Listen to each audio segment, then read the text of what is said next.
Hello and welcome to Sports Room. I am Anirudh Madhavan and with me is veteran journalist Ayaz Memon.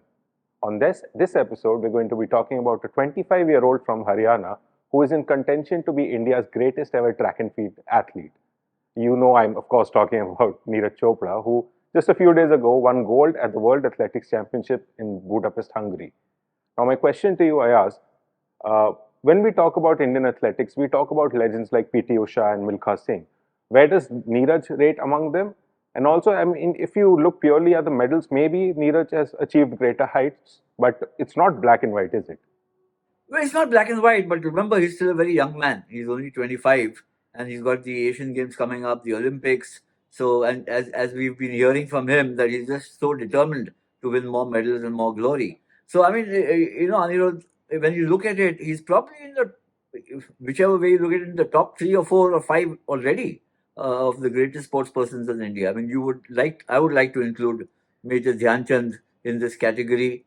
And Abhinav Bindra, who won the first individual gold, Vishy Anand, the chess maestro, multiple times world champion, Prakash Padukone, at one time world champion as well as All England champion, MC Mary Kom, who's been multiple times world champion.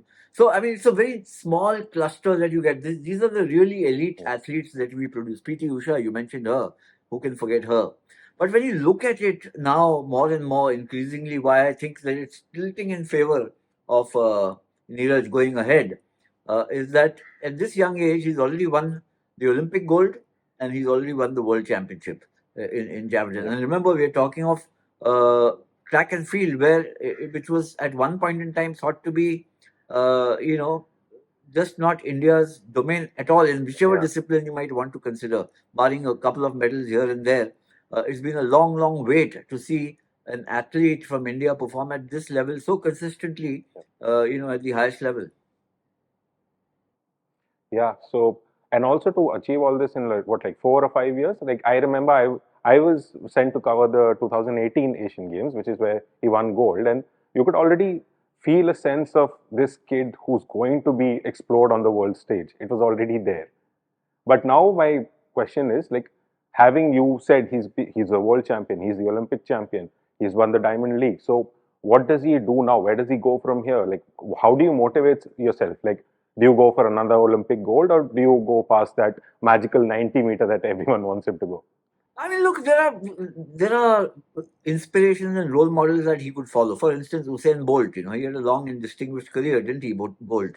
And every time he went onto the field, he scorched the turf. So the tracks. So I mean, he was multiple times Olympic champion, world champion, etc. So he's 25. I mean, conceivably, he's got 7-8 years more to go for him, Neeraj. So there's lots that he can still harvest. But obviously, it means keeping your fitness going at a extraordinarily high level and also your motivation. So that's going to be the challenge for him, to keep that passion.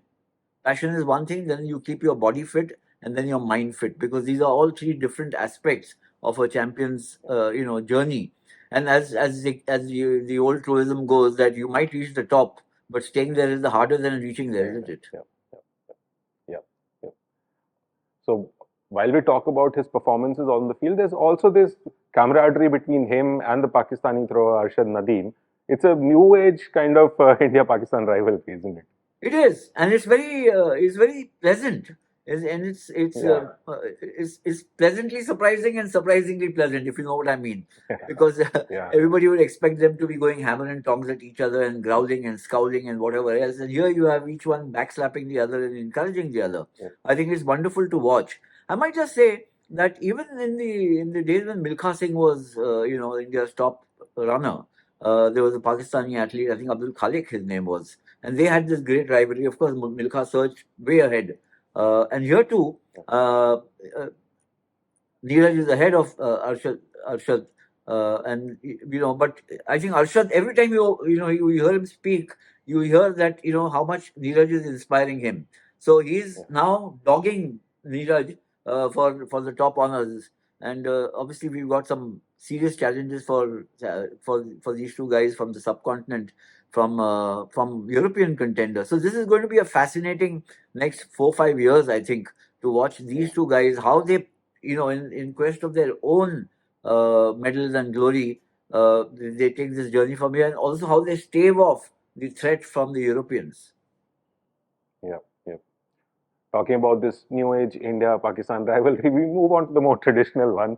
The Asia Cup has started and India is taking on Pakistan tomorrow as we record. There seems to be some rain forecast, but what are you expecting from this tournament?